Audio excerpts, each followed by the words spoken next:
Zaburi 137 mstari wa kwanza mpaka wa 4. Biblia inasema kando ya mito ya Babeli Ndio.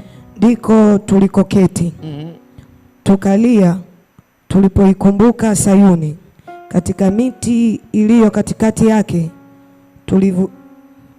tulivitundika vinubi vyetu, maana huko walituchukua mateka, walitaka tuwaimbie na walituonea, walitaka furaha. Tuimbe baadhi ya nyimbo za Sayuni, tuimbeje wimbo wa Bwana katika nchi ya ugeni.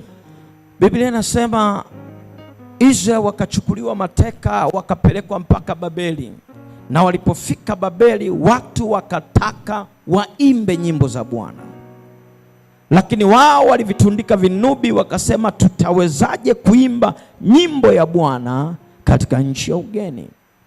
Pointi yangu ni nini? Kuna maeneo yanaresist uwepo wa Mungu unapokuwepo. Kuna ardhi zinafunga milango katika ulimwengu wa roho unapokuwepo.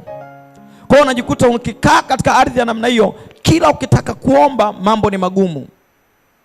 Kila ukitaka kuomba mambo yanakuwa mazito. Kila ukitaka kufunga mambo yanakuwa mazito. Bwana Yesu asifiwe sana. Kwa sababu katika ulimwengu wa roho anga la eneo hilo limefunga kwenye hiyo ardhi. Kwa sababu kuna connection kati ya lango la ulimwengu wa roho na ardhi. Kuna mtu hajanisikia? Kuna connection kati ya ulimwengu wa roho na nini? Na ardhi. Kuna mahali tukifika unaishi hapa kuna uwepo wa Mungu.